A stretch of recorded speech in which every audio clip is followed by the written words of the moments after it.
Boom, we are live. We are recording. Rachel, my friend, what's going on? How are you? It's been a minute, man. Yeah, it's been some time. It has been. I mean, we've had you on. This is what I believe your third time here on the Third, podcast. yeah. And for those that maybe missed your first and second podcast, we'll have links for those. And I highly recommend any of you that are watching, unless I haven't seen those, go ahead. I mean, I highly recommend you watch them. Rachel's been, I would say, if not one of the most, probably the most requested, like repeat guests that we have. That's crazy. I mean, you always share so much and Thank you. And you're kicking ass, dude. Like, you are out there dominating on all fronts, not just in your real estate business, but in your personal life. And, and you just continue to kick ass, and you also give and share so much. So I'm excited to have you on. Thank you. I'm excited to be here. It's been a little bit. You're my first podcast back after having my second son. So I'm a boy mom officially, and I've got an 8-week-old and a 2.5-year-old. So life is insane. And running 4 businesses. So no big deal, Yeah. So I mean, what's that like? I mean, when I say what's that like, it's, I mean, you got these 4 businesses, you got a marriage, you're taking care of, you got to take care of yourself personally, with our minds, our health, all that. You got 4 businesses, you're married, all of that. And I'm sure you get this question all the time, but how do you keep it all together? Like what is, yeah. And I know it's not as easy as, others might think. Everything's work, right? Totally. But it's a lot to balance. I think, for me, it's like I got into real estate in 2012, right? And when I got into real estate originally, I was in a really unhealthy marriage. My ex-husband was 80% disabled, 50% was PTSD from the Marine Corps. I spent my days at a real estate office unlicensed, like, rah, you're going to get your offer accepted. You can do this. And then I spent my nights like crying myself to sleep. And, at one point I realized, like, I have a life to lead, and what do I actually want that to look like? And if, I was in, marriage counseling by myself and always wanting this dream marriage and a best friend and all of that, and realized eventually, like, you can't change someone. And so I had to really learn to bet on myself and look at what I wanted my life to look like. And I remember being like pretty early on in my career, and I went to this class where I got to like close my eyes and visualize what my life could look like 5 years from now.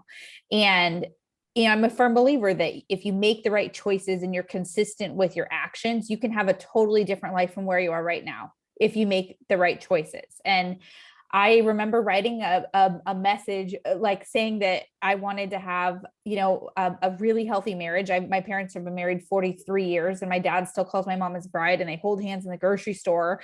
And I was like, I know that's possible, and I deserve that. And so I talked about wanting a healthy marriage, and I talked about having, an office with clear glass walls, and my assistant brings in my favorite coffee, and having like a rotating shoe closet, which mattered at the time, still kind of matters. But I had this big, beautiful life, but I had a big business and even better relationships. And, so I kind of set out to find that, and ended up getting a divorce, had 3 years of major personal growth, and realized that I could have these like massive business goals, but if I don't take care of me, like the vessel that's going to get me there, nothing else mattered. And so I dug into personal growth, like hardcore, and really started to just surround myself with intentional conversations and people that were like leading these big lives. So the mentors that I had were people that were doing what I wanted to do at a very high level. But, for me, I always wanted to be a wife and a mom. And so that was like a big priority for me. And I just I really had to work on myself to become the kind of person I needed to be to attract the kind of man that I met, my husband, Ryan. And, we now run 4 different 6-figure businesses. Real estate's a 7-figure business, obviously, but, we run these businesses together, and I, he would actually is a mechanical engineer, and he quit his job to come work with me, and we built these businesses together. And like, it's crazy, but I've got my kids, and I've got my husband and my businesses, and everyone's like, oh, how do you do it? What's the answer? And it's not sexy, but it's time blocking. It really just comes back down to time blocking and knowing what my priorities are and what my priorities aren't. And, I don't spend a ton of time doing happy hours and networking with other agents and that kind of thing, because that's not the highest and best use of my time. Like, I started my business door knocking and door knocking 200 doors a week, right? Doing 3 open houses a week, the struggle behind that world. And, I didn't sell any houses those first 4 months, but was able to sell 39 the first year, then 109, then 123. And so 3 years into real estate, I hit Wall Street Journal's top 1,000 agents in the country. I'm now 10 years. This month was actually 10 years in the business for me. And we're still top 1,000. I'm number 43 for small teams. I've had massive teams with like 20 agents and all the babysitting you can imagine. And I now have a small team. And I've realized that for me, like my business doesn't have to look like what I thought it did. I thought it had to have like just be running on stages and doing all the things. And like, I did that. I got on the stage and I didn't feel any more fulfilled. It was like this moment of like chasing the fame, I guess, or whatever you want to call it. And I realized that like, I'd rather be snuggled in my hotel room getting room service with my husband. And so it's just interesting. It's been a really interesting evolution, but I will say that I've really shifted, especially when the pandemic hit and all the craziness. I really shifted my business with my social media models. And last year during a pandemic, we had 131 referrals come through just from Facebook, Instagram, and YouTube. So for my social feed, and like that is really where I build now. And so it's very intentional on creating a business model that works for me so that I can spend more time with the people that I care about. That's really kind of what it came down to.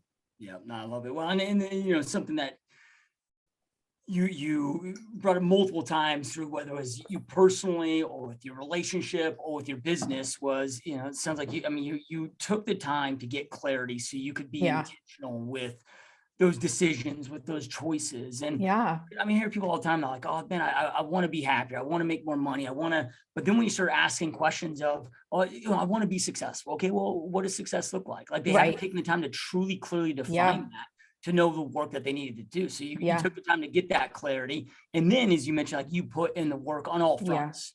I know, like I think you say like, what is success, and everyone's going to have a different version of what that means to them. Right. And like, I'm not going to say that success for me absolutely has a part of money in it, because I like to travel and I like the finer things in life, and I can't do that without money.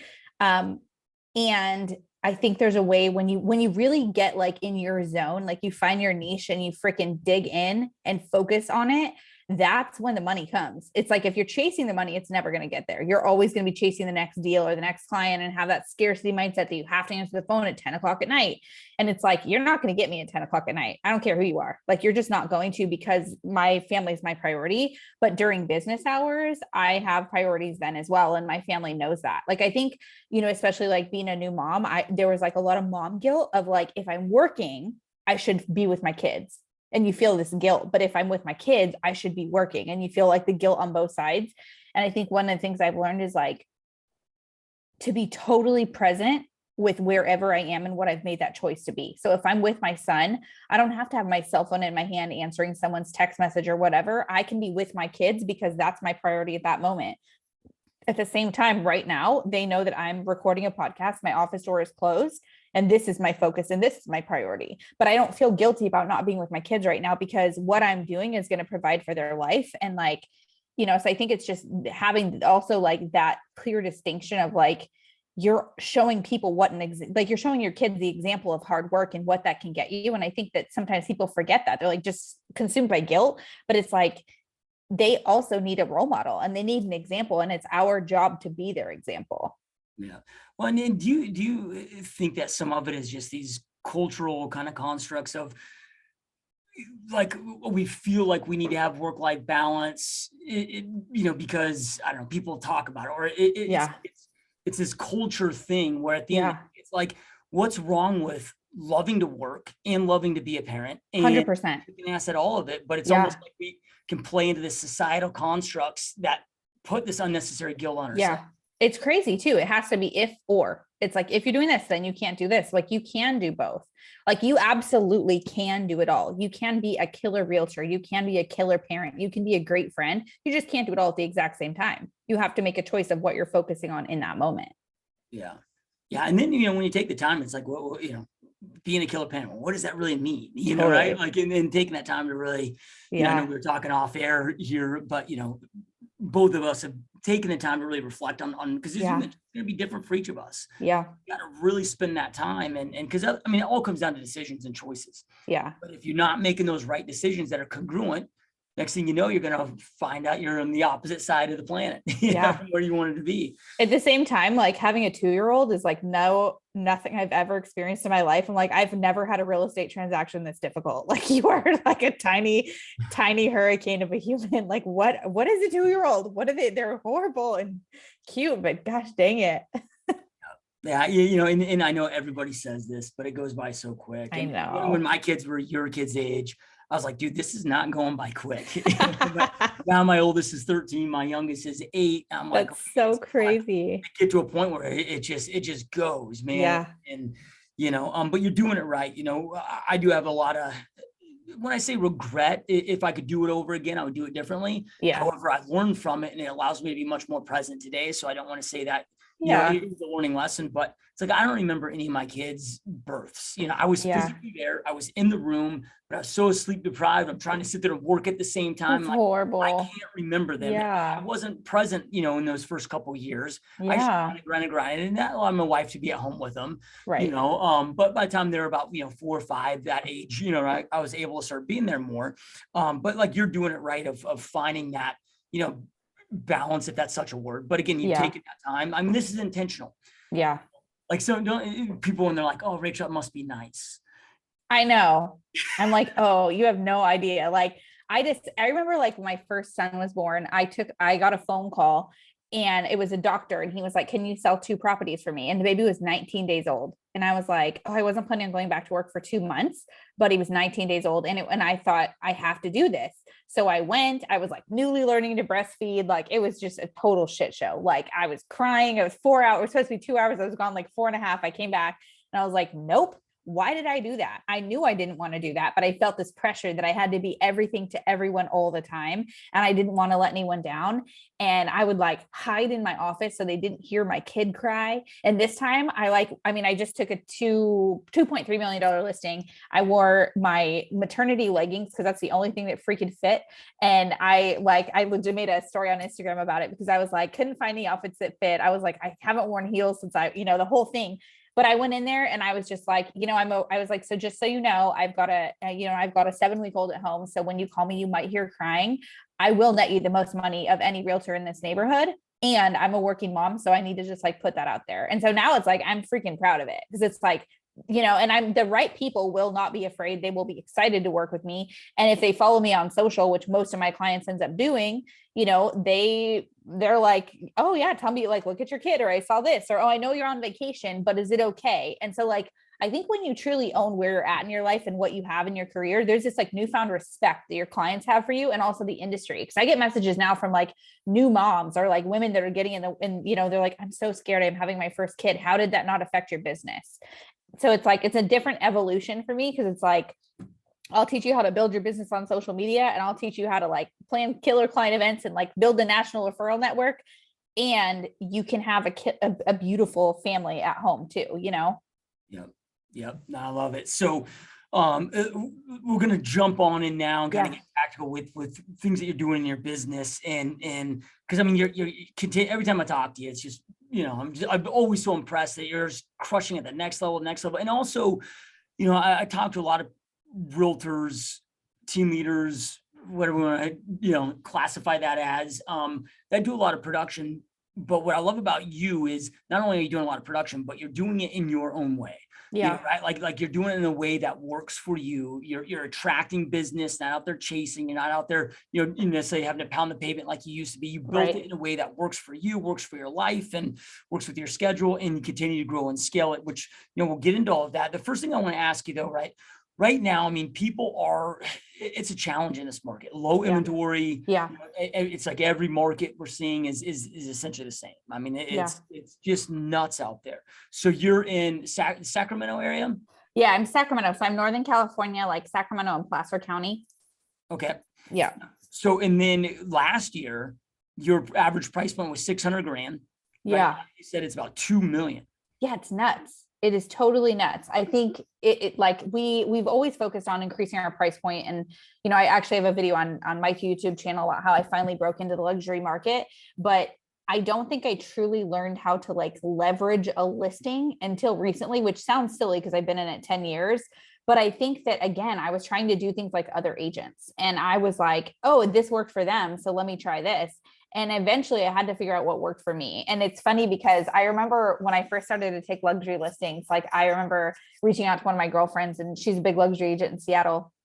And I was like, okay, this is my first $1 million property. Like, what do I do? How do I, and she was like, Rachel, I know that you are really big on like doing emojis when you have your listings and, all the things. She was like, but this is not the market where you do that. This is luxury. It's higher level. It's a different kind of clientele. And I was like, okay, totally.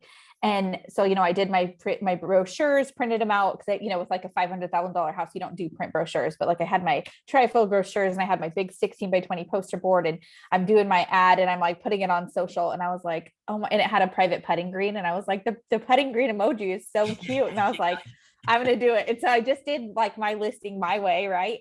And I did all the emojis because that's how I communicate. Like I can have a full emoji conversation with someone.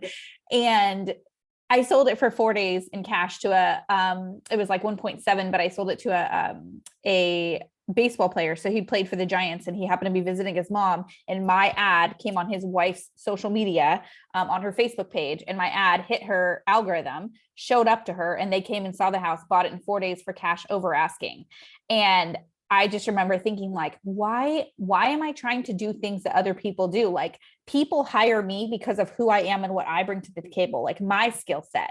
And so, yes, it's good to have tips and advice from others, but at the end of the day, like my business has grown because I've authentically embraced who I am and how I communicate. And I freaking like emojis. So if you sell your house with me, just know that when I put you on social, you're going to get all the emojis, but I'll sell the house.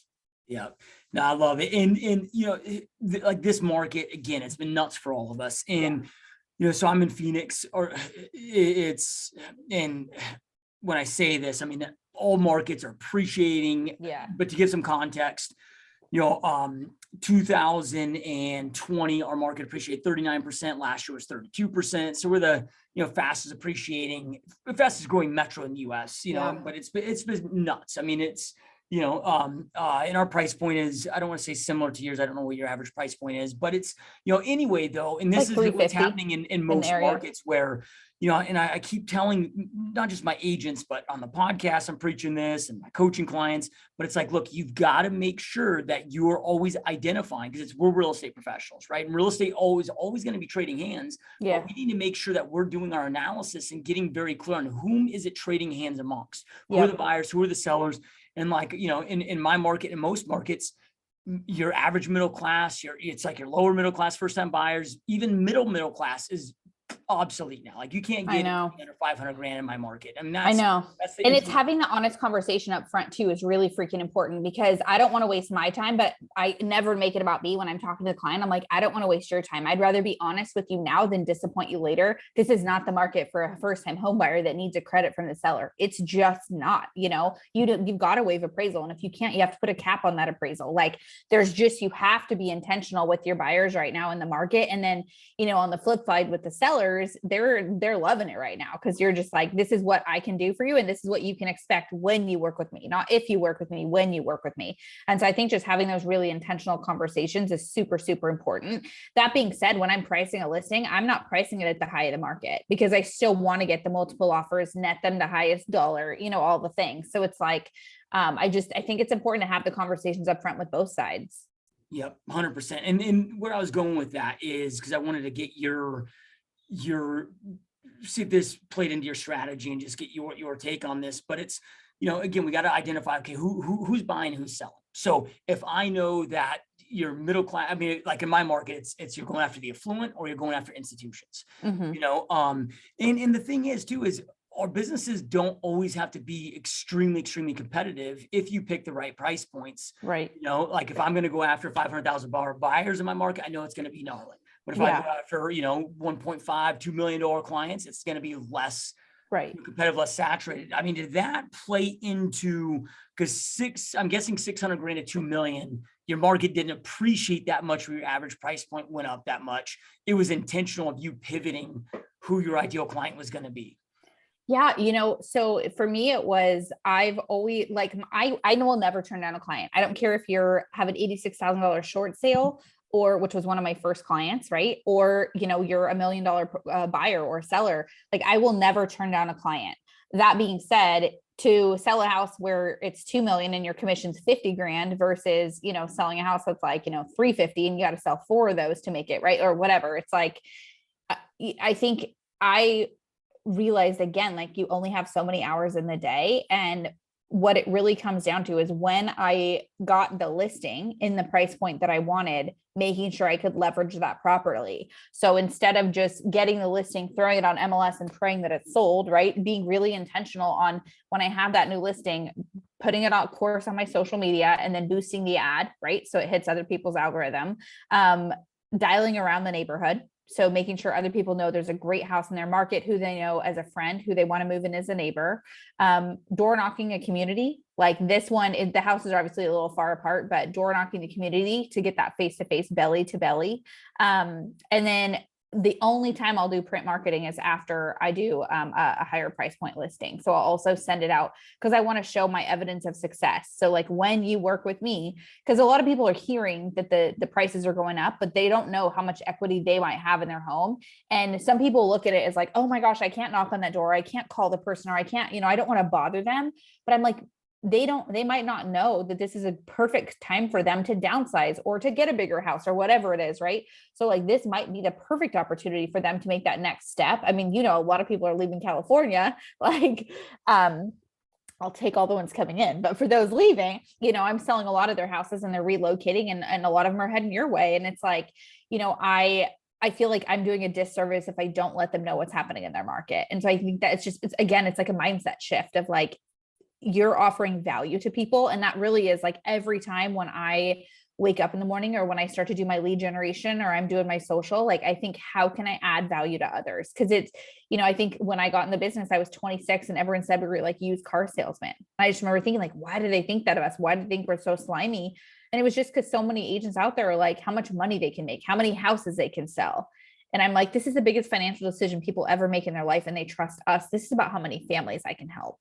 So immediately I shifted my mindset to I'm going to help X amount of families.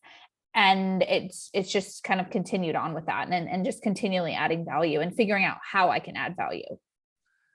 So with your price point jump, was that one of these things where you're like, okay, this is the price point I need to be? Or was it one of these things where, I don't know, maybe you sold a listing at that price point and you're like, damn, I'm really good at this and this is where I should be playing? So it was an opportunity of a past client of mine, and I'd sold the house to him for 1.4 2 years and 4 months ago. And then he needed to sell and wanted to buy another property. So he sold the house. He called me and said, he had other people he could have listed with, but we had a great reputation and connection. And so he sold the house with me. And then I leveraged it the right way. And so from that, and it was in a very particular gated community called Los Lagos, where you can only do open houses the third Sunday of every month.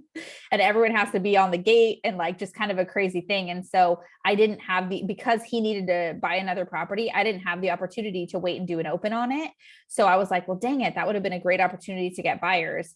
But I boosted the post really intentionally. I targeted by age, demographic, income level, school district, and interests.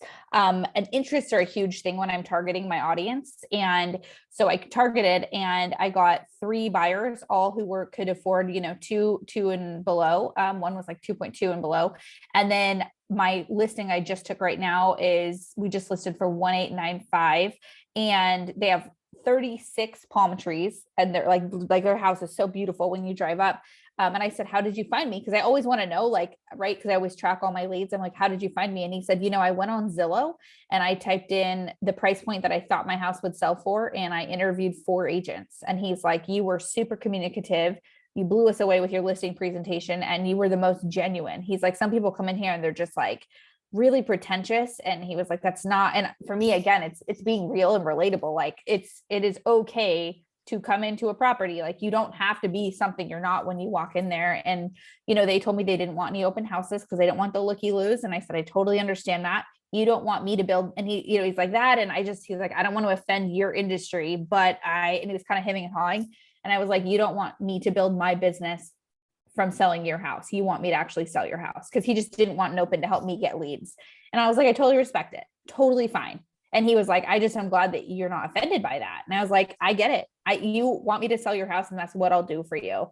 And yet I knew from that last listing, you don't necessarily have to do an open. Like I love open houses, and you don't necessarily have to do an open if you can leverage it other ways. And again, like for us, we had 131 referrals come through social media last year. And so for me, it's like, I know if I leverage my social the right way and I build my following intentionally and I have authentic conversations with others, like I can still build. And so he doesn't want to do an open, totally fine. We don't have to do an open on his property, but he found me because he went on Zillow, and I have the lowest. I spend $200 a month on Zillow. I have the lowest amount of money you can possibly spend. But the thing is, even though they've gone through all that they have spent millions on Google advertising, on click advertising. So they hit the algorithm hard.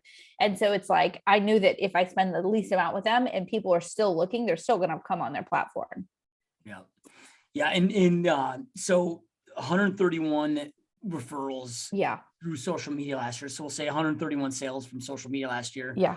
And just I want to make sure that everybody understands this, because I want to have you kind of go through what you now do to get those. Is these aren't like, I do a lot of paid Facebook leads, but when we get those in, I mean, it's an average of like we're closing 1 out of 42. I mean, it's like, these are cold leads. We're having a call, and so I mean, these are people reaching out. There is as hot or warm of a lead as you can get.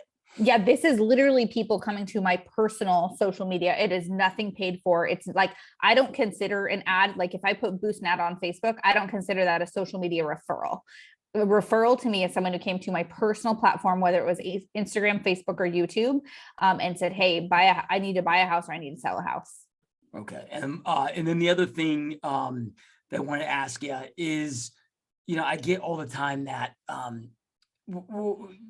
especially in the luxury market. Yeah. They don't go on Facebook. I can't do social media or Facebook because I'm, in the luxury market, or, there's like this assumption that, only a certain income level. And I recently read this, well, this is about a year ago, but that Facebook has far exceeded LinkedIn for the affluent. I mean, it just dominates now. Yeah.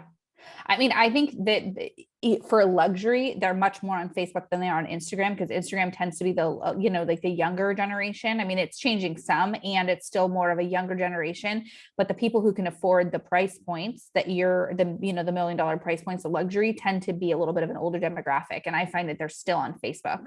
So do I use Instagram for, it? Absolutely. But I'm posting the same thing on my Facebook that I am on my Instagram. I just, it hits harder on Facebook for me still.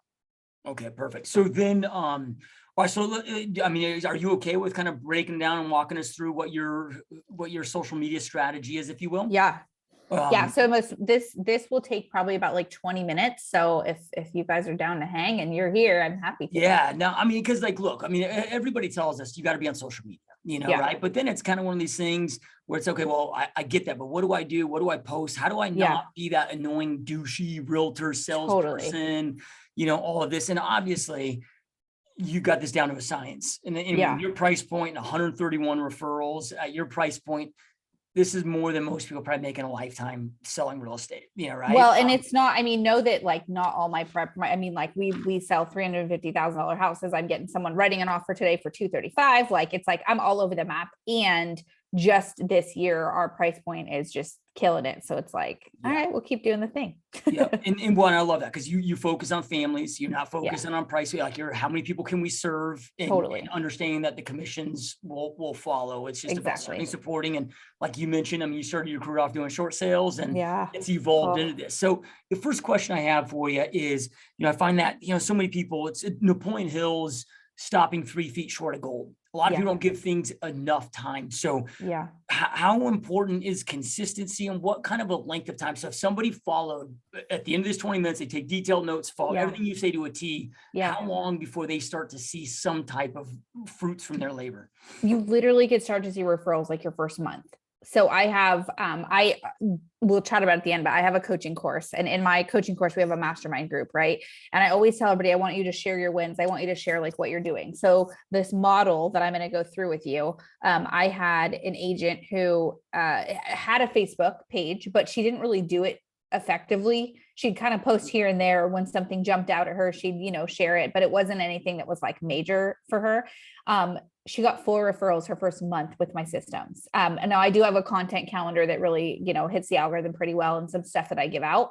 And she got 4 referrals her first month. And I was so freaking proud of her. And she's like one of our star students in the course, but she just took it and she ran with it. I told her to do something and she does it. And I think so many people, you listen to a podcast or you go to a seminar or you go to a class and you hear an agent saying all this stuff and you take tons of notes and you're like, oh, I'm totally going to go home and implement. And then when you get home, you have to pick up your kids from school and then you're tired and you need a martini at the end of the day. And, like 4 months later, you find your notes dusty on the corner of your desk and you're like, oh man, what was the details with that? So what I like about my model is it's very simple to implement if you do it, but you have to do the work. Like you can't just, it's like with door knocking. I can't, like you were like, Rachel, I did your door knocking script and it didn't work. And like how many times and how many doors and for how long? Remember, it took me 4 months to get my first transaction, but that momentum was built and we hit 39 closings that first year. So it's with social, there's consistency. And when you're consistent with your business, like that's when the good stuff comes. Yep. I love it. So, okay. So I guess, and I'll kind of shut up here and let you walk us through this, but the one question I do have, the first question I do have is this apply to all social media platforms or should you apply it to, is there certain ones that like, is there a rhyme to the reason of which platforms to choose to be doing this strategy on? So, there's this pressure, I feel like, to have omnipresence, to be everything to everyone all the time, to have a TikTok, to have a Snapchat, to have a Facebook, a Twitter, a LinkedIn, and this, and that, right? And I am a big believer in just picking 1 or 2 and really digging in on those. I don't have TikTok. I don't have, I'm sure I have a LinkedIn, but I don't, people are like, oh, I'm waiting for you to accept I'm like, it's not going to happen because I don't go on it. So this model, I would say, is much more geared towards Facebook and Instagram, because those are the 2 that I really feel like are killer for getting referrals through social media. And I will say too, when I talk about referrals, I'm talking about 2 types of referrals. So when I teach, I talk about agent to agent referrals. So building a national referral network, getting referrals from agents around the country, and then client and community referrals. So my goal from someone who is taking my course or digging into this model is to get 2 types of referrals from their social media business. Okay. Yeah. Okay. Are these applying to both or should we break them down separately? Both. Absolutely both. Yeah. We don't have to do anything separate. They'll hit. Okay. So if we're breaking it down, just going through the steps, like what's step 1?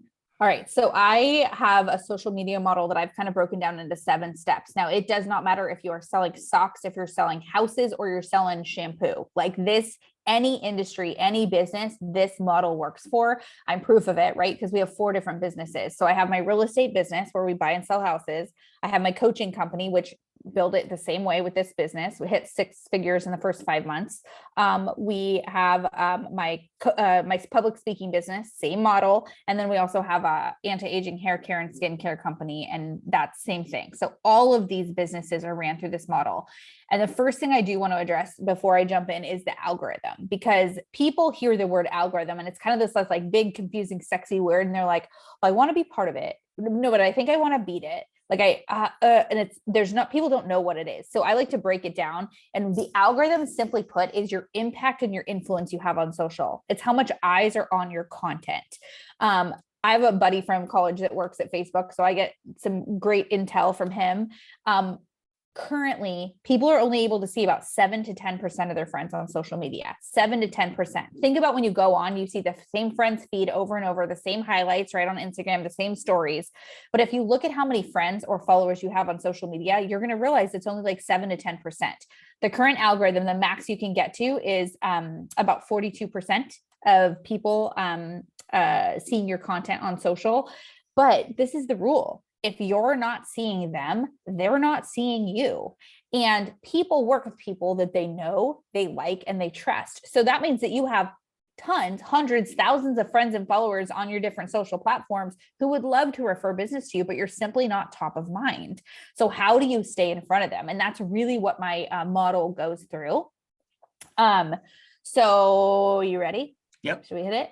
All right. So number 1, people say, Rachel, where do we even start? I'm on social. but I feel like I kind of don't know exactly what I'm saying, or there's no strategy to it. So the first thing you want to do is you're going to write down 1 through 5, 1, 2, 3, 4, 5, and you're going to pick your passions, your pillars. You're going to figure out why someone is going to follow you and engage with you on social media. Number 1 is going to be real estate, because that's the industry you're in, right? So number 1 is real estate. And then 2 through 5 is going to be up to you. Maybe you like clean eating and working out. You'd write it down. Maybe you like hunting and fishing, or travel, or DIY projects, or you've got fur babies at home, right? Whatever it is, the things you're passionate about, you're going to write it down. And if you get stuck, if you're like, Rach, I've got 4, but I can't figure out my 5th, call one of your best friends after you are done with podcast and be like, hey, I have a social media challenge. Josh told me Josh and Rachel were like, pick 5 things you're passionate about. So what you're going to do is you're going to ask them, and they're going to tell you your 5th thing. They won't even skip a beat, because they're friends with you. Most likely not because you're in real estate. People might find you because you're in real estate on social, but they stick around because of who you are and how you make them feel. Like who you are and how you make them feel. That's why someone's going to continue to follow you. So you have 5 things you're passionate about. And then number 2, when are you posting? Like if you Google best times to post on social, you'll get, 7:14 till 6 in the morning, or like whatever, like 6 in the morning till 7. But I don't want you stressing about that, because just like we talked a lot in this podcast, your life matters. Your balance of what matters to you is important. And so I believe in being proactive in my real estate business. Like if I sit down and I'm going to do lead generation and like hammer the phones or whatever I'm going to do for my lead gen that day, I'm working. But what always happens in real estate is the appraiser calls and they can't get into the lockbox, or your seller needs this, the little flyers in the sign or whatever. And so you drop what you're doing because you're a people pleaser and you're in real estate, and we react. So you drop what you're doing and you get in your car, you hit traffic, all the things. By the time you get back, it's 2.5 hours later and your time for your lead generation is gone. And I decided I was going to be proactive. So I hired a runner. I hired someone whose only job is to unlock doors for me, drop documents for me, right? Like the stuff that is not the best use of my time.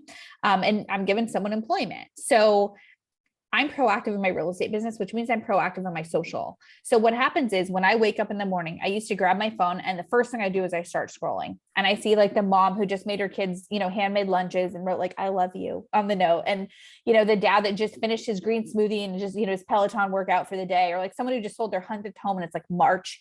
And I just remember thinking like, are you kidding me? I'm already behind for the day. I'm laying in bed. I've done nothing, and everyone else is doing more than me. And that feels like crap. And it's this comparison thing, especially with social media, where you start to feel less than, and you feel like you're not good enough and all this. And I was like, nope, I'm going to put a boundary around that, because my mental health matters. And so does yours. Right. And so what I would do is I would wake up in the morning, and when I'm ready for social, doesn't necessarily mean it's first thing in the morning, could be after my workout, my cup of tea, whatever whatever you want to do. But when I'm ready for social, I go in, I use an app called Google Keep. That's how I track all my posts. I have my hashtags stored in there ahead. I usually have my next like 5 or 6 posts ready to rock. Like I am intentionally looking at what I have coming up that week or that month where I can capture content, and I have it ready to go ahead of time. So I get on the social, I make my post, and then I allow myself time to scroll. But I'm not just like mindlessly scrolling, because I will tell you that like I might have great intentions of just like seeing what my friends are doing, and then 2 hours later I'm watching like cat videos on YouTube and I have no idea what happened in my life. So I set a timer for like 15 minutes. So I wake up in the morning, I make my post, and then I allow myself time to scroll. And the reason you do it first thing in the morning, it's honestly super simple. People have the most amount of time to respond to you throughout the day. It's no more complicated than that. Like, don't set your alarm for 6 in the morning to make a social media post. When you're ready for social, try to have it be sometime in the morning, make the post, and then you'll have time to, people can respond to you throughout the day. So can I pause you right there? Yeah. Because 1 and 2 kind of go together, because obviously 2 you're posting, but 1 is just to make sure I have 1 right. Because this is where I find most people get hung up, because this is where I get the most questions from. And I'm not like, I'm really good when it comes to paid ads. Okay. But I don't do anything with personal posts. Like I log into Facebook or Instagram like once every 2 months. Like, so you and I are the opposite. Like you're amazing at the stuff that I suck at. So, okay. Well, that's good, because I want to learn how to do paid ads for my coaching course. So I'm going to ask you after.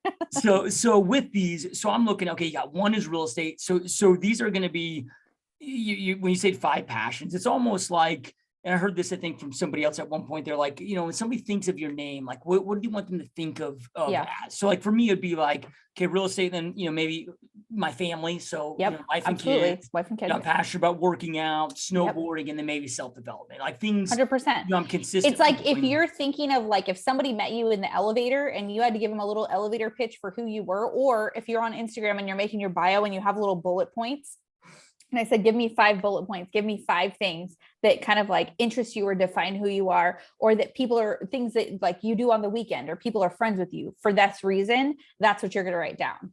Like, if people follow me, they know that I'm a real estate agent and entrepreneur. That's going to be one of my passions. My kids, my family, like healthy marriage is 100% one of my things. Embracing self-love and like positive body image. Cause I had I've always kind of struggled with that. And then after having kids, it's a whole nother thing. And I'm trying to just defy like the stigmatism that's out there. Right. So there's that piece. Self-growth is huge for me. Like there's things that people come to my page for a reason. I love sharing personal growth and positive, quotes and stuff that really hit home for me. And so when someone comes to your page, this is what they can expect, because remember, they might find you because you're a realtor, but they stick around because of who you are and how you make them feel. And anyone who's going to work with you or want to hang out with you is going to ask themselves 3 questions. Number 1, can I trust you? Do you seem like a trustworthy person I'd actually want to be friends with? Number 2, do you care about me? Like, do you care about others? Are you just posting and never responding to anyone? Or do you actually take the time to engage with your audience and show that you care? And then number 3, can you help me? If I need something, are you going to be able to help me in one of those 5 categories? Whether it's learn something from you from real estate, feel inspired in the morning from being on your page, get a workout tip from Josh, use the supplements, like whatever it is, right? They're going to stick around because you have something of value for them. Yeah. And I love that you call it passions, because it's, when I have people come reaching out to me that are really hung up on what to post about, I'm like, well, you're probably trying to be somebody that you're not, like trying to portray, but like, if these are the things that you love, that you're passionate about, that you're natural, you're also consistently doing them, and then you have that content, right? So then from there, so you're as you're doing these 5 different passions, are you just snagging, pictures and screenshots like all throughout the week, and then scheduling? Because if you're only posting in the mornings, like, what does that look like? Like, so then because you get to that time where it's like, oh, I need a post, but you're like, oh crap, what do I do? What do I do? So I will literally on Sunday night look at my calendar and see where I have opportunities to capture content that week within my 5 passions. Like, am I going to the gym? Okay. Am I going to be, going for a walk with my husband? Or, this morning or this afternoon, Ryan's been giving me a hard time because my voicemail still said Adams and never added my last name to my voicemail. And he's like, we've been married almost 5 years. You still say Rachel Adams, not Rachel Adams Lee. I'm like, but I marketed everywhere Adams Lee. And so today in my car, I finally was like, today's the day. So I re-recorded it and I made that post and I was like, call me. I just changed my voicemail, but it's like, there are going to be times where something fun happens and it trumps like, a pre-planned thing.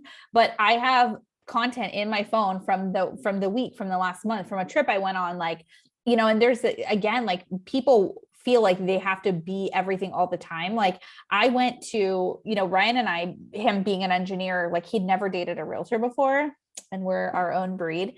And especially me. And I remember when we started dating, he was like, your phone is always ringing. Like, someone's always needing you. And I was like, oh, I'm a realtor and this is just how it is. And he goes, I get that. But like, if we're going to be an us, that doesn't work. Like, you can't be on your phone all the time. And I was like, oh, and, I have no problem having like a trainer at the gym. Right. And so I want to be the best that I can. I like having coaches. So we got a marriage coach, and we talked about setting healthy boundaries with my phone. And we agreed that like, if I was going to go to a pumpkin patch, right, and I want to capture content to share it later, I don't need to go there and capture all my stories and then sit there and post it and do, the memes and all the things.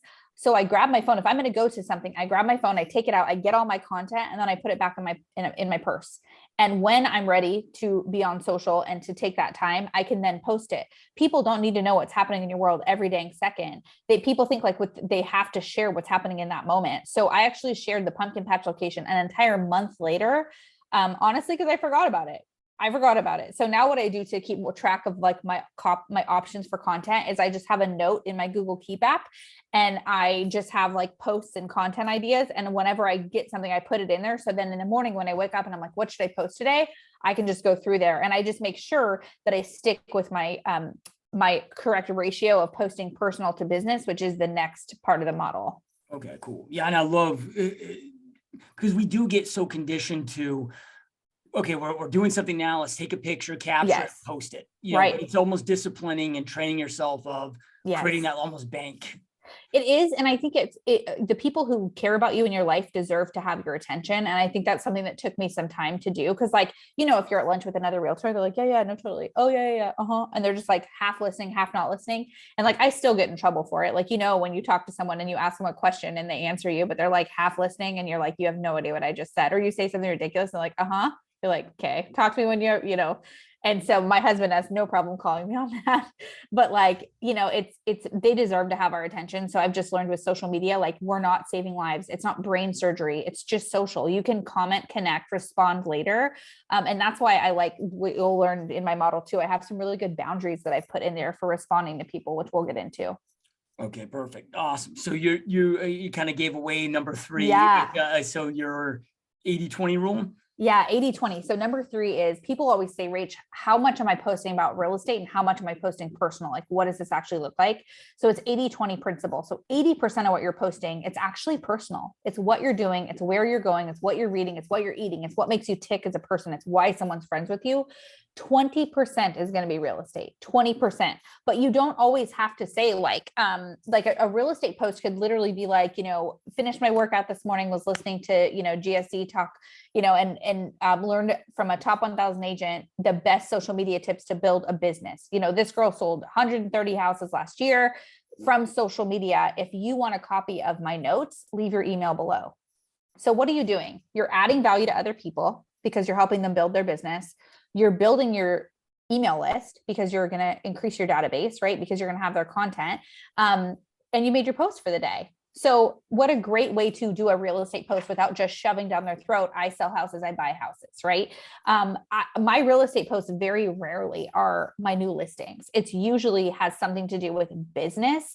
But the thing is, when you're 20%, when you're consistently talking about real estate 20% of the time, they know you're in real estate but they also feel connected to you and you're someone they'd want to actually hang with and work with. And so they're like, oh yeah, this person stays top of mind.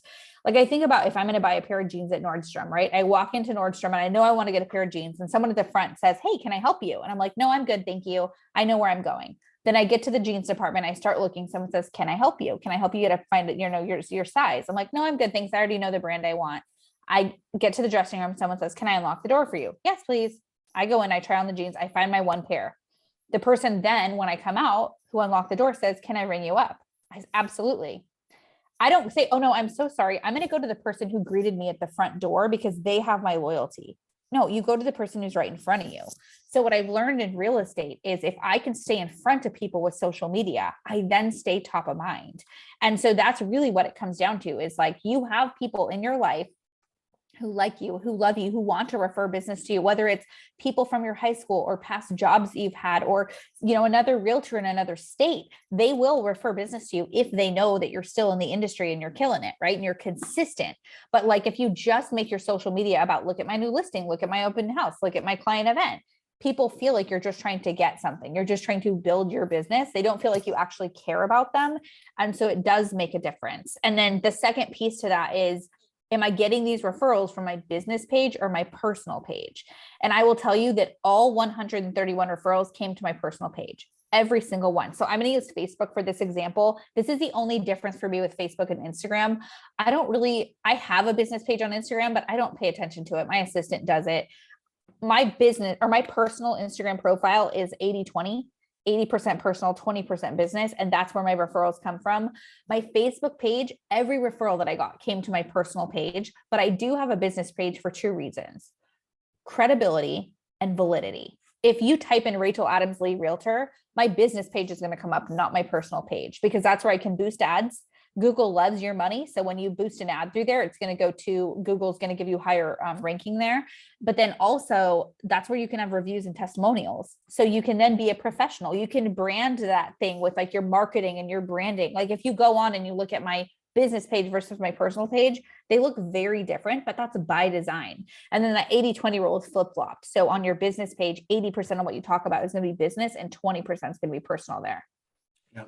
Love it. And here's the cool thing too about, when it comes to real estate is, if we're going out there and putting the buy or sell with me, oh, I just sold this house in 2 days, call me, like, people can get irritated with those posts. Totally. But when you look at it in a different perspective, it's like, I don't know what $1 million listing on Bravo, how many, people watch that. But it's millions. Yeah. People love real estate. They, so when you're going out, like we find like, I don't know, if we're going and checking out a new build, a model, and we do a video and it's just tricked out and it's beautiful and just like, hey, check out this, this model, let me know what you think of it, either decor, whatever. Like people love that shit, Totally. So there's a way to do it too that gets insane engagement. And then there's a way to, do it where, it can be, I guess, we come across. Well, and too, like, so I, in my coaching course, I really dig into this deeply, but I get all my client community referrals pretty much come from my real estate closing posts. But my post, when I do a real estate closing post, I always make people jump. Like if you follow me, you'll know that on social, I always make people jump in front of their house for the closing. And I tell a story. We have a unique opportunity in real estate to help people feel something. Like you've heard that quote, right? Like people will forget what you said, but they never forget how you make them feel. We can help people feel something. And so when I do closings, I share the story of the journey of that client's process to get their dream home and what that looked like and the struggles they went through, but then also their triumph. And then like I have, I had a real estate post the other day and it had 384 likes and 84 comments for a real estate post. Now I know most people that are listening are like, what the heck? I'm like, what the heck? Right. But the thing is, I gave people an opportunity to come along a journey with me and feel something and then celebrate the people. And I don't know if you know this, but on Facebook, if you say comment below, you can get put in jail for 24 hours with Facebook right now, where they don't let anyone see your comments because it hits the algorithm in the wrong way. The current algorithm does not want people. If you say comment below, they're like, nope, you don't want genuine engagement. You just want the comments. So instead, on every real estate post at the very bottom, I say, please help me congratulate them. You don't get the business you don't ask for, but please help me congratulate them as asking for the comments without saying comment below and then when you have 384 people liking a post and 84 people commenting, the algorithm is like, oh, what is she doing? Clearly something right. Let's give her more eyes. Let's give her a greater audience. Yeah. Then, when it's the hero's journey. Right. Exactly. And you're not the hero, the client's the hero, you were the guide. And I don't get like sell every myself. Disney movie, it's like what, and it's not about me. Like when I'm telling their story, it is not about me. It's never about me. It's all their journey. In the very, very bottom, I'll say one little tiny like snippet about like if you need a realtor or, that kind of thing. Now, do you a question that I'll get with these types of posts are, do you tag the client in on them or do you ask their permission? Great question. Yeah. So, like one of the ones that I just did, she and her husband had like 2 jobs. They had full-time jobs. They had a video marketing company and they both drove for Lyft and they were like struggling, like really struggling. And they didn't know if they had the funds to qualify and all the things. And so I actually will always send the post to the client ahead of time to get their green light. And then sometimes they'll be like, oh, actually we weren't renting a place that was 1,700 square feet. It was 1,325 square feet. But usually they're so proud of their accomplishment. They're really happy to have you share it. But I always get their permission before I share, just because it is personal. But I will tell you that when you start doing this effectively and your clients are following you, they're like, are you going to tell my story? Like, I'm so excited for our post. Like, is it our time? And I was like, it's your time. Let's do it. I'll be at your house, And so that's really, really fun. Does that put the pressure on you? Like, is it like each one, like you Yeah. I mean, but I don't bond with every client. Like, you know how you have some clients you work with and they're very transactional. And then I have ones where I'm like, I would hang out with you and have a glass of wine after work. So like I don't add anyone on social till after we've closed. I mean, I wait to follow someone or add someone until after we've closed. They can follow me and that's fine because I have a public profile, but I never say anything negative about clients on social ever. Even if they're driving me up a freaking wall, I will just like get an extra workout in. I will never talk negative about clients or people. Like this just not like, you never know who's watching. You never know who you're going to inspire and you never know where your next referral is coming from. So you really have to be intentional with your social. Yeah. And in a way too, it's like a testimonial without having to have the client give you a testimonial. Yeah, absolutely. And they'll always comment. They'll always comment in the post and be like, oh my gosh, you're the best or whatever. Yep. Love it. All right. So then, okay. So you're posting on your personal, so you talked about the pages and how you post on those. So then we move into how often are we posting? So I'm going to tell you that number 4, if you're using your social to post as a business platform, you need to be posting 5 to 7 times a week. You might be like, Rachel, you're freaking nuts. I cannot post that many times. But the thing is, you have your 5 passions. You already know the 5 things you're going to post about. So you literally can just go through. If you go on my Instagram, you will literally walk through the grid and you'll see me talk about like marriage and family, entrepreneur, personal growth, self-love. Like you'll see my passions one by one because I'm intentional about it. Right. And then the number 2, so the other thing though, is if you're like, oh my God, she's nuts. I have people that I coach that are brand new and they post 3 times a week. The most important thing is consistency. So if you can commit to 3 times a week, then we're going to do 3 times a week for you. If you can commit to 5, then we're going to do 5. And then the current number for the algorithm to hit for stories is 10. So 10 stories in a 24-hour period. That could be you talking for 30 seconds. That's 2 stories because each story, a video would be 15 seconds. So that's 2. You could share someone else's quote. That's 3. You can share a picture you like. That's 4.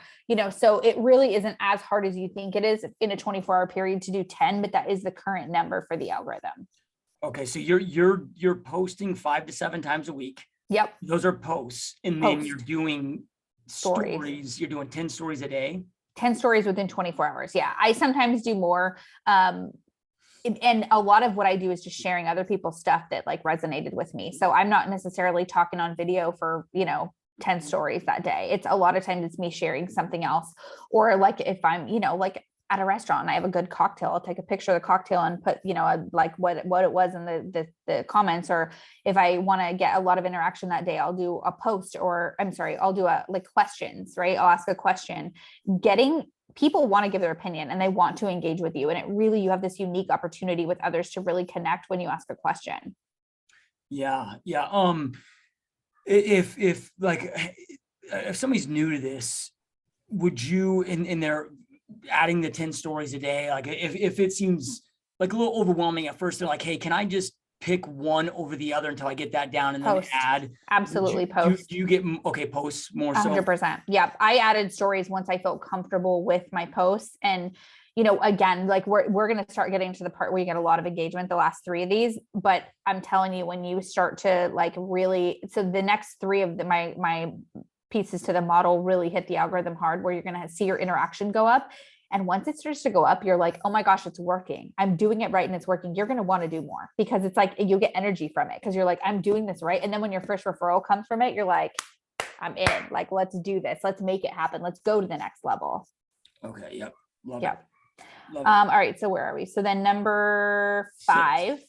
So that's time block for response time. So I'm for those of you that are listening and can't see it, I'm holding up my phone right now. Our phones can be like our best friend, our absolute worst nightmare. Like my husband kind of refers to my phone as golden handcuffs sometimes. And I have learned to set some really healthy boundaries. Again, this pressure to be everything to everyone all the time and respond, it's really unhealthy. And so what I do is, I told you in number 2, right? We post first thing in the morning. So what I do is I set a calendar reminder, and 1 hour after I make my post, I go back in and I connect and I engage with everyone. So I want you to think of the algorithm almost like tools, right? So say that I'm going to go on Instagram. I can make a post. I can comment on something. I can like something. I can do a reel. I can go IGTV. I can go live.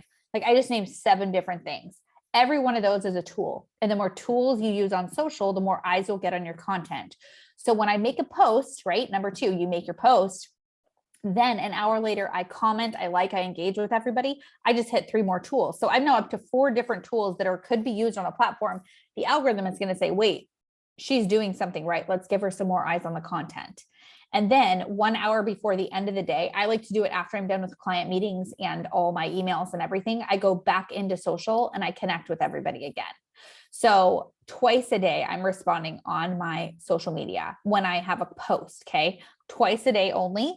And then what I like about that is because the more you do this and the more you follow this model, you're going to have a lot more notifications. You're going to have people wanting to engage with you, people wanting to connect with you, but you have to set that healthy boundary, but don't stress about it. They're not sitting by their phone being like, oh my God, I commented on Josh's anniversary post with his wife and he is not responding to me. They're not going to do that. When you do respond, they're going to be like, oh, sweet, he took the time. And then they're going to know you care about them, you value them, right? And then jumping into number 6 is engagement. The point of social media is to have interaction. And I will tell you that when I tell people that I lead gen on social, they're like, what does that mean? What does lead generate mean on social media? So my tactic, and honestly, this is kind of like when things really change the game for me. Say that my husband, he just had his birthday and we went to Bodega Bay. Okay. And I posted a birthday tribute to him. He turned 44. And I made a birthday tribute to him and a bunch of people like it and a bunch of people comment on it. Well, say that Janice comments on my post and Joe likes my post. Well, because I time block, I will know that I'm going to respond to Janice because she commented and I'll be like, thanks, girl. We had a great time. But Joe is actually my missing link. Joe is my golden goose. He's literally sitting there. He liked my post. And normally nothing happens with your likes. You see how many people liked it and you're like, oh, that's cool. But he's sitting there literally saying, hey, Rachel, I see you. I'm watching what you're doing. So because I'm proactive, I will literally go on Joe's page ahead of time. And so what I do when I'm doing lead gen for social is I'll go on a post where I have a good amount of connection. And I only do it on my computer. I don't do it on my phone because it's too hard. I click on the names, I scroll over them. So I have a post, I click on the likes, I scroll over them, I copy them, I paste them into a Word doc. I know it's old school, but it works. I print it out. And then I go through one by one. And when I get to Joe's name, I'm going to be proactive. I'm going to go on his page. I'm going to see what's happening in his world. I'm going to see, if he's gone on a trip lately, or maybe his daughter just graduated from kindergarten. So Joe likes my post. When I lead gen, I send him a private message and I say, hey, Joe, thanks so much for connecting on Ryan's birthday post. We had a great time in Bodega Bay. Oh my gosh, I saw your daughter just graduated from kindergarten. What a huge milestone for you and your family. Do you have any big plans coming up for spring? That is how I reach out for real estate. It has nothing to do with real estate. Absolutely nothing. And Joe and I are going to then connect. And because I reached out to him super personally and talked about something happening in his world, he knows that I took the time and I clearly care about what's happening. He's then going to ask me questions. And we're now going to have dialogue. And sometimes it happens in a week, sometimes it's a month, sometimes it's 2 months, whatever. But when it feels natural, I'm going to say, hey, Joe, I've really appreciated getting to know you. And I've really enjoyed our conversations these last couple of weeks. I know that you live in Arizona, right? You're in Tucson. And I have to tell you that I really feel like we align in our personal lives, which makes me think we would in our business as well. I don't have a great referral partner in Tucson. Do you have one in California, right? Do you have one in Sacramento? 131 referrals. That's how I built this. It is truly getting to know people, reaching out very intentionally, having these like powerful conversations. And it really makes a difference. Yeah. And my first thought when you were talking about, printing off the document. Yeah. You're like, oh my God. I'm like, oh my God, it's a lot of work. But then, then my mind went to, if you're at a lower price point, let's just say, I don't know what the average US commission is now with everything going so crazy. Like let's just say it's a lower price point at $6,000 per closing. So much lower than yours. That's $780,000 a year in commissions at 130, referrals a year at that price point. So, this might take a little bit of time. It's probably less than we think because you get the system down. You do. But that's insane amounts of money, But it's like, what else are you doing with your time? Yeah. Are you actually lead generating? Are you door knocking? Are you doing open houses? Are you using social for a business platform? Are you doing business to business lunches? Are you meeting with investors? How are you using your time? What are you actually doing lead generation to build your business? so for me, social media is like the best way to build, because I can do it in my pajamas, unshowered, with my hair in a messy bun, and, drinking a cup of coffee. Like, I'm all about that kind of life. Well, and you can be with your sons, even though they're young, because you're not necessarily on the phone. You're doing all of it, right? So, which is how people want to engage anyway. Who the hell wants to talk on the phone anymore? Totally. I always tell people, if you want to get me, text me. That's the fastest way to snag me. And it was funny too, because I got a referral the other day from this guy in Kentucky, and he left me a voicemail, and he was like, "Hey, Rachel, my name's Chris, and I'm calling because I have a referral for you, a $700,000 listing in Rockland, California, which is one of my areas." And he's like, "But I just want to make sure, are you the couch realtor? Okay, call me back." And I'm like, "Couch realtor? Like, what the hell is this kid talking about?" And so obviously I want the listing, but I'm like, I have to do this with integrity. So I called him and I was like, "Hey, hey, Chris, this is Rachel. I am, top agent in the area, and I love to work with your client. What is a couch realtor?" And so what had happened was, you and I talked about this before we went on air, but I had a very high risk pregnancy with my last pregnancy with my son, and we've had some losses in the past. And so, we were at 12 weeks and 4 days, which is supposed to be like the safe zone in pregnancy. And we suffered a subchorionic hemorrhage literally during the announcement photo shoot, like hair and makeup done, photographer there, and we had a hemorrhage, and I had to race to the ER, and it was super traumatic. Our son survived. That's baby Harrison. And it landed me on bed rest for a full month. And you can just tell from like I'm not a good bed rest person. I'm always like on the go, excited, high energy. And so I remember that my husband and it was like a Sunday night, and I was on bed rest, and I was like maybe 20 days in, had a 30-day bed rest. And I was sitting on our couch, and I'm like, "Babe, do you think we need a lighter couch?" And he's like, "No, Rachel, our couch is a year and a half old. What are you talking about?" And I was like, "I know, but I think we need a lighter couch." And he kind of rolls his eyes because he knows what he married. And so now by Monday morning, I had new couch picked out, new rug, new bar stools, new plants, new easy chair, like the whole thing. And I'm showing him my phone, like super excited about all the stuff that I ordered. And he's like, "We have an entire living room. What are you going to do with all this stuff?" And I was like, "Don't worry, I'll sell it." So I went on Facebook Marketplace, and I listed, all of our things. And I mean, I don't know, do you use Facebook Marketplace where you are, or have you? Okay. So yeah, we do on the team, but I don't. Yeah. So it's like, there's just wackadoodles out there. There's people, you like put something on that for like $400. They're like, "I'll offer you $40, or they say they're going to show up and they flake. And it was just like, selling that many things, you have a lot of that. And so I went on Facebook one night, and I just made a little rant about like the wackos that are on Facebook Marketplace. And this thing went like viral. I have, kids or people from my high school and past clients and realtors from around the country. Well, what happened is this guy, Chris, in his team meeting, when they have a referral need, they can stand up and say, "Hey, I have a referral in Northern California. Who do you know?" Well, there was this woman in his office that I didn't know who he was, but she said, "Oh my gosh." So he said, "Hey, I have a referral for Rockland, California. Who do you know?" And she goes, "Oh my gosh, I know who she is. What's her name?" "She's that couch realtor. She's selling her couch on Facebook."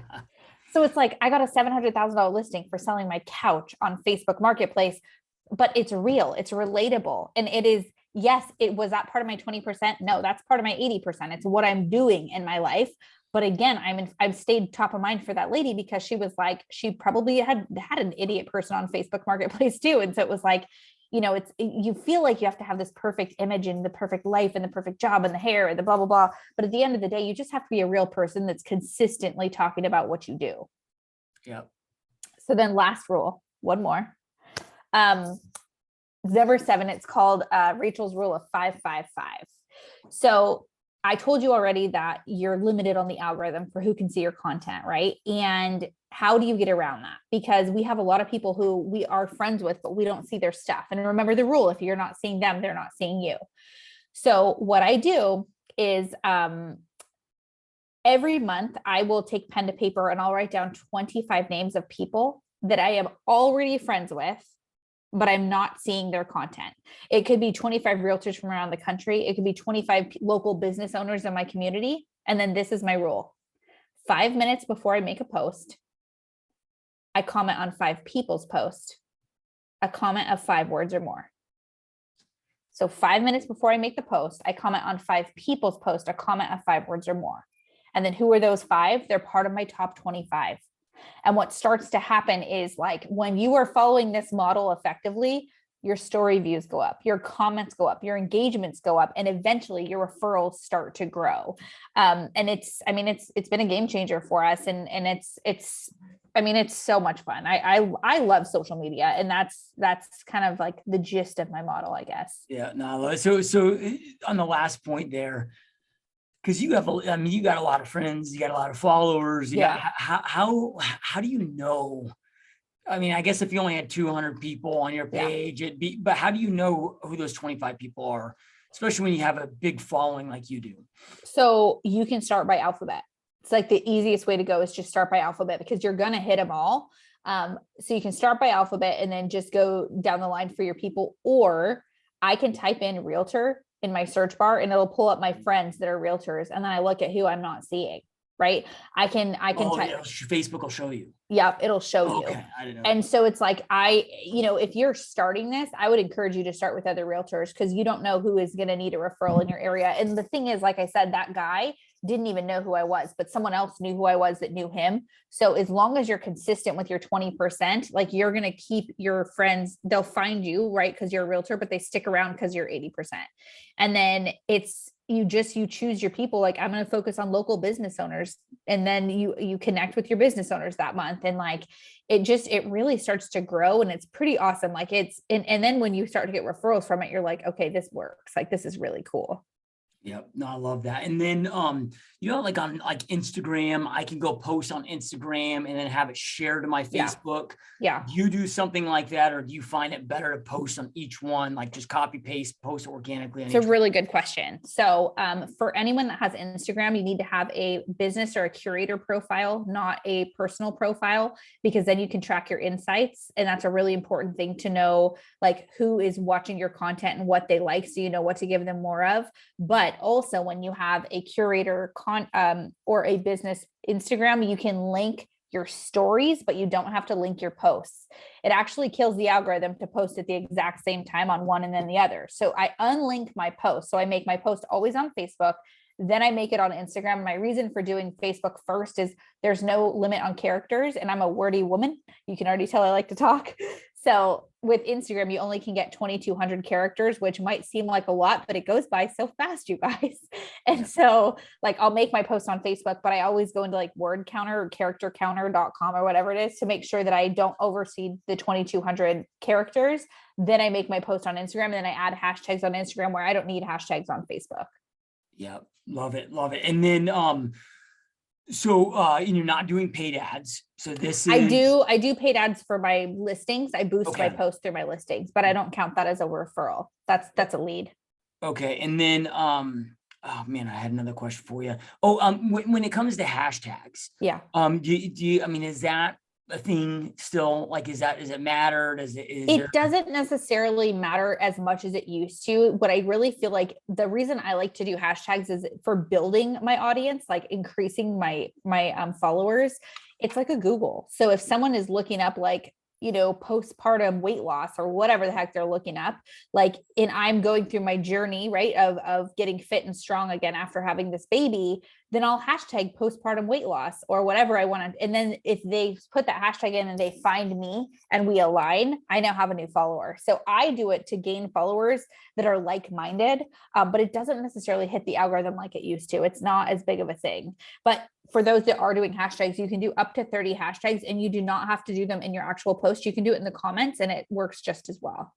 Okay, perfect. And then, is there any recommendations? When you're doing this, like you have to have, if we just use Facebook as an example, you have to have friends. Yeah. And I know that you mentioned that you're not adding your clients as a friend until it's closed.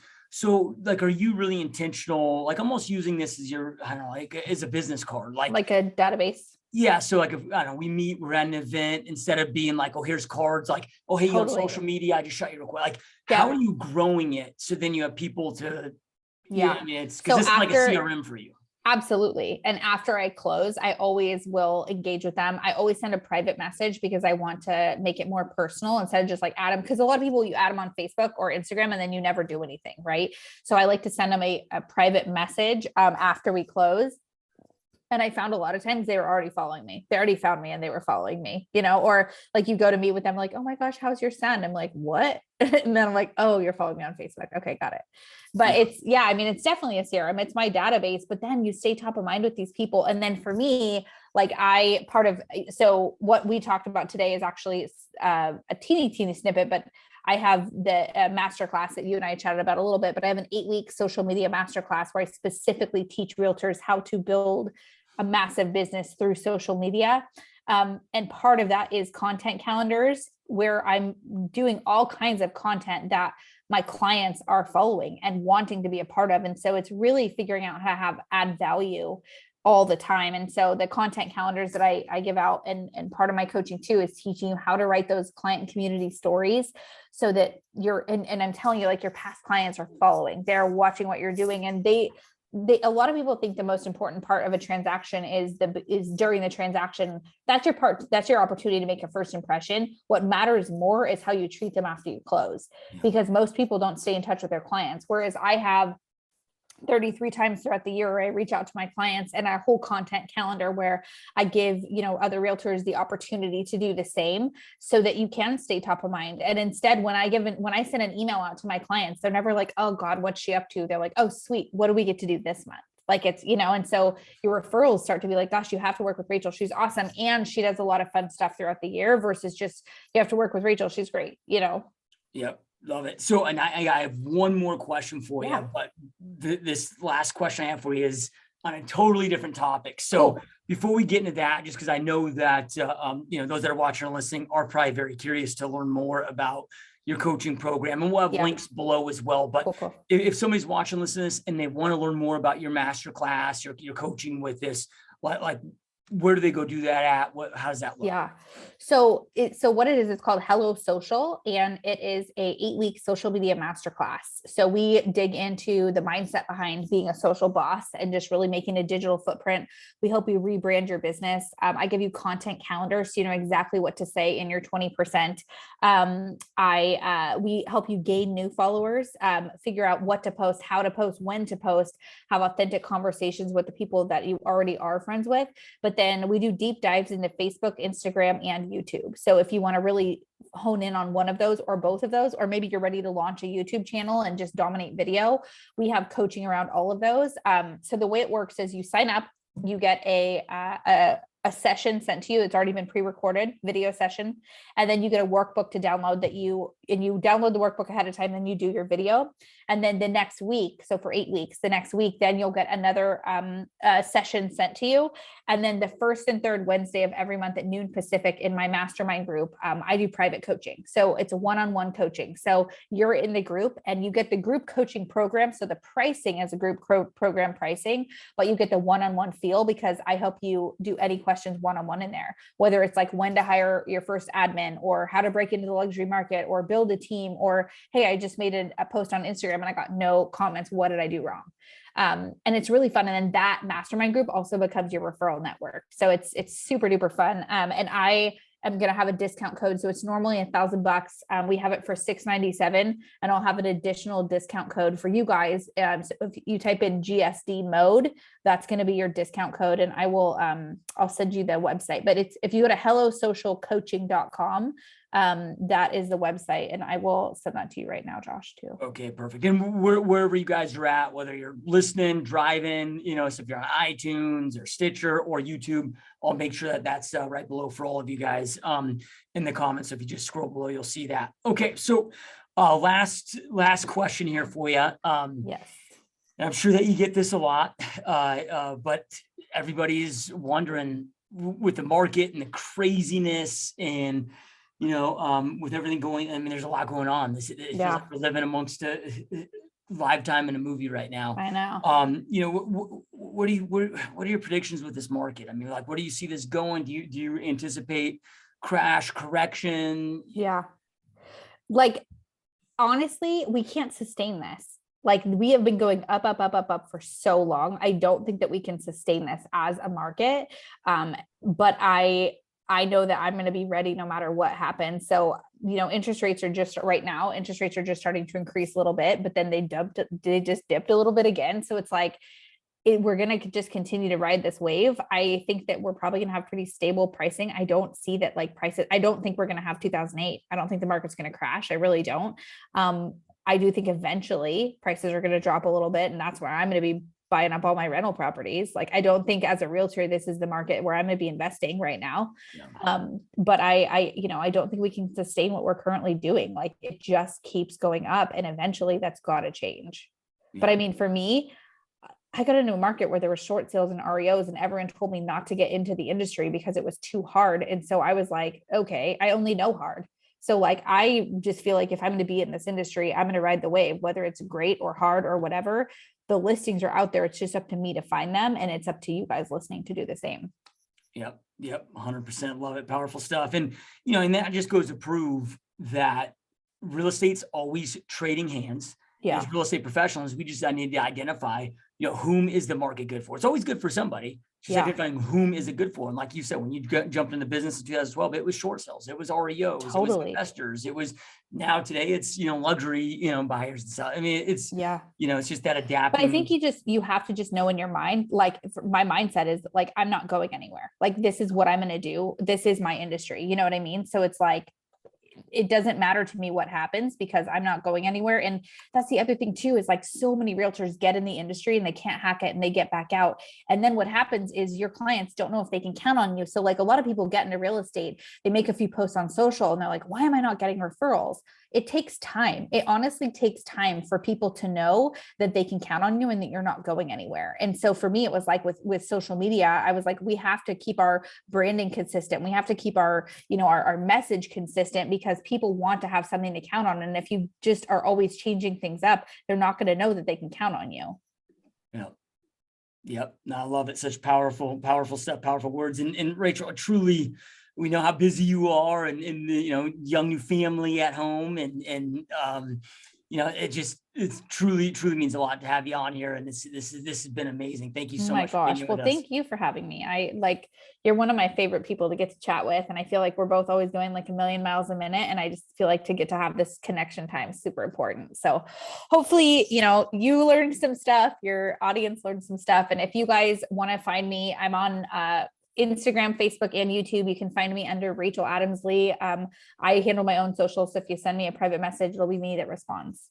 Yep. Love it. And for those watching and listening, I'll have links to everything below. So Rachel's social, website, coaching program, if you want to, all that will be below to make it super easy on you. And as always, we truly appreciate all of you guys' support being here and hopefully you got a lot of powerful information out of this. I know I got like 6 pages of notes here. So this is amazing stuff. And thank you again, Rachel. It truly means a lot. Thanks, buddy. All right, guys. See you next time. Peace.